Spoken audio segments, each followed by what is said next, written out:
What's up, everybody, and welcome back to another episode of Lockdown 23 and 1. Got some prison stories coming your way today from Indiana. The topic of this story is what happens when you don't fight in prison. And keep in mind, all these videos that I show you, I keep the links pinned in the comment section in the order that you see it in the video. Go shoot these guys a follow and support their stuff as well. What's up, TikTok? It's story time, baby. I'm gonna tell y'all a story about this bunkie that I had who did all of the clicheist ass wrong shit that you don't do in a joint and the consequences that immediately followed afterwards. So I come back from a visit and I got this new bunkie. He's a white dude. He's about my age. He seems like he's really savvy. He talked like he has sense, and you could tell. And he had like a bit to do. He had like 10 or 15 years, man. So I'm like, you know what, man? He might be cool. He might make it too, man. End up being a reputable guy, right? So, well, we on his disciplinary deck. I don't know why he on the disciplinary deck, but that's where he went. And I've been there the longest. And I got the biggest room on the block. I got one of them handicap rooms. So every time motherfuckers want to fight, they go to my room, and I can get that motherfucker open. But you might be asking yourself, why the handicap cell? Why is that one so good to fight in? Because handicap cells got more room. They give these guys more room so they can put the wheelchair, whatever they got to do in there. More room in a cell to fight is much better than a regular cell. You're going to be hitting all kinds of walls, steel, and everything at your elbows, knees. Very rare to get yourself a handicap cell and you're not handicapped at all. Handicap rooms. So every time motherfuckers want to fight, they go to my room. So I noticed that he keeps wanting to watch all the fights, right? So I tell him, I'm like, hey, you might not want to watch every fight that goes down, man. Even though it's our room, that shouldn't none of our business. I said, how about this? You see me watching a fight, you can watch the fight. Other than that, don't watch the fight, bro, because it's going to get you into some shit. So one day, the GD's been down on me, and they wanted to take care of some business, and they needed my room. So I go get it ready for him and shit. Well, I'm hitting laps, and I look over, and I see dude trying to watch what's going on. And this was like some in-house shit that the GDs had going on. I'm like, damn, man, he's tweaking, man. So I look over, look back, and he's laying on the ground. This motherfucker name, I ain't gonna say his name, but anyways, the motherfucker cracked his ass and laid him out in the day room. I'm like, oh shit. So everybody moved away and shit. He went in the room, and I went and hollered at him real quick. He was in the mirror, and he had his gum was all peeled back, and the motherfucker got split. He got split pretty hard. I'm like, what's up, bro? You want me to go get dude real quick so you can get this fight out the way? He's like, nah, I'm good, man. I'm like, it's just gonna be a one-on-one fight. Just go bump with him, get it over with. That way, there ain't gonna be no issues after that. He's like, nah, bro, I'm good. I don't want to fight. I'm like, it's a good idea to fight him, homie. Like, fight this dude. Stay tuned for part 2. So that was part 1. We're about to watch part 2. But dude sounds like he's breaking it down just right. Can't watch every fight, but there's definitely some fights you can. And me personally, anytime, it was like organizations handling situations, I never looked at that shit. Ever. Unless it was right in my face.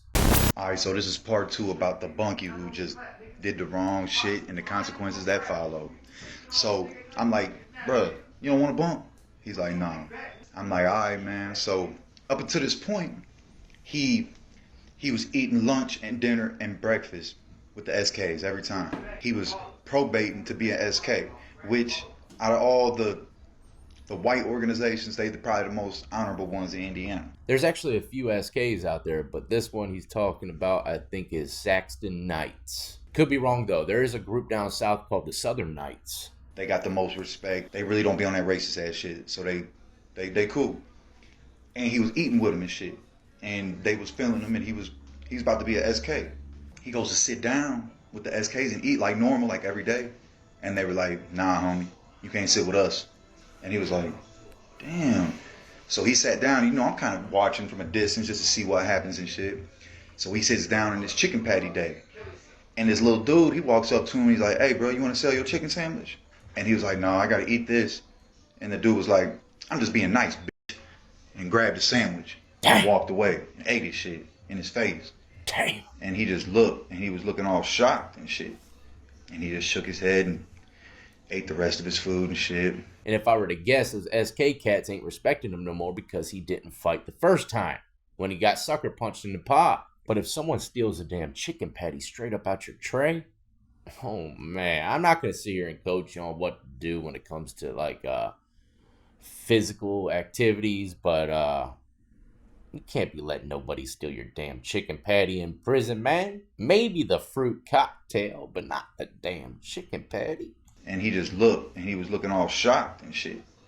And he just shook his head and ate the rest of his food and shit. Dang. Came back, and he's like, man, what's going on, man? Why is everybody fucking treating me like this, man? What the hell's going on? I'm like, bro, because you wouldn't fight, man. I'm like, motherfuckers see that shit, now they think you a hoe, because you did some hoe shit. And he's like, I ain't no hoe, though. I'm like, I'm just saying, man. That's what's going on, man. Don't let this shit happen no more. Just be a man and stand up for yourself, man. He's like, all right, man. So, like, the next weekend was White Castle Day, right? We had got an outside order to White Castle.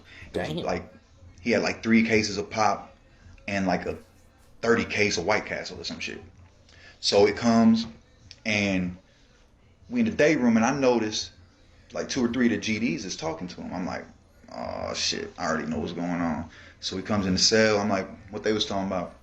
He's like, man, they want me to give them all my pop, and I can keep the White Castle. Or they're gonna beat my ass. Dang. I'm like, so what you gonna do? He's like, well, shit. They said I could keep my White Castle, so I'm just gonna give them a pop. I'm like, your math good. I'm like, but that's the wrong answer, homie. He's like, what should I do then? What would you do?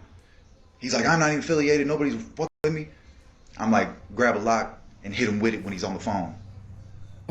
That's what you do. Stay tuned for part 3. Don't give me like that. All right, so this is part 3, ladies and gentlemen. You ready? It's part 3 of the bunkie who did all the wrong shit. So I'm like, yeah, man, go hit that motherfucker in the face with a lock. That's the only option you have, man. I'm like, yeah, you're gonna be in trouble, and it's gonna be a little problems after that, but folks is gonna see that you put your foot down. You ain't letting it happen no more. He's like, nah, I might get in trouble, this, that, and the third. I'm like, man, whatever. So the White Castle comes, and he gives him the pop. Damn. Well, I'm really feeling some type of way because he got my room looking weak. He doing weird shit. I ain't really feeling this shit anyway. You feel me? I know what's gonna happen, man. They just finna keep taking the dude shit. So I go bend down on the motherfucker who was facilitating the extortion and who knocked him out in the first place. And I'm like, hey, bro, out of respect for me, anytime you take something from that man, can you make sure he grabs it and brings it out the room and gives it to you so you ain't in my room taking nothing out of it? And he's like, yeah, of course. Because I just don't want a motherfucker taking nothing out of my cell, regardless if it's mine or if it isn't. You feel me? Man, this is very true, and this brings up a very serious topic that I don't think I've tackled yet. What to do if your cellie's getting extorted? What are you supposed to do? Help them? Not every damn time, man. They gotta help themselves first. A lot of people, man, they ain't gonna stand up for nothing until they see you stand up for yourself. A lot of people ain't gonna let you join nothing until they see you stand up for yourself. So, yeah, this guy's saying some facts right here. He didn't like the fact that people were extorting this dude and making him look weak just because he's living in a cell with him. So, one day he comes back to the cell and he's mad. He's pacing back and forth. You can tell he's shitty about something. I don't know what happened, but I'm like, what's up, man? You want to talk about something? He like, yeah. He like, when the doors roll, I want you to go get Buddy and I want to bump with him. I'm like, look, bro, that's the wrong way to go about this, man. You can't go back into the past and fix the shit that you did. All you can do is do better in the future. Stop letting this shit happen. Stop being a hoe, and just that's it. Put your foot down. That's it. That's all you got to do. He's like, no, fuck that. I want to bump with him. So I'm like, all right. So I go to the homie when the doors were. I'm like, hey man, my bunkie want to bump with you. He like, you put him up to that shit? I'm like, nah. My advice to him was totally different. So he like, all right. So he goes down there and they bump, and he beats the fuck out of my bunkie. When the fight's over with, the doors roll, and the dude stays out of the cell while my bunkie's inside the cell, and they're talking. And when they get done talking, I go holler at my bunkie. I'm like, what was he saying? He's like, man, he said, I gotta go, man. I gotta check in. I gotta leave the deck. I'm like, yeah, man. I mean, yeah, that's what happens, man. I'm like, you fucked up, man. Sorry that it had to be like that, man. But yeah, man. pack your motherfucking shit, hit the button and go. He's like, what should I tell him? I said, tell him you want to kill yourself. I don't give a fuck. So stay tuned for the last part. Part 4, baby. Part 4? Let me see if I can find this damn part 4. So yeah, part 4, the last and final part of the story about my bunkie who got knocked out, did all the wrong shit. They make him check in. He leaves, and he goes right to the hallway next though. We on the 3-4 side of P dorm, which is disciplinary. He goes to the 1-2 side, so he's right next door. As soon as he gets there, they beat his motherfucking ass and take all of his shit. They took his TV, they took his hot pot, they took his motherfucking jumpsuits, they took his food, they took everything. They took his shoes, they took his coat, they took everything, and he had to go. There ain't no PC in that joint, so I don't know where he went, but all because this man ain't want to fight. Well, there you have it, ladies and gentlemen. When you choose not to fight in prison. Now, keep in mind, I will say this. There are times where you can say no to a fight in prison and not have any kind of backfire, I guess you could say, from it, right? But if it's something completely disrespectful, man, you know, you got to do something. Anyways, until the next time, hopefully you enjoyed. Don't forget to hit the like button if you did. And as always, I salute to every last one. You've been supporting me since the beginning. And everybody who's just now joining the lockdown compound. Y'all be easy, be safe, and stay free.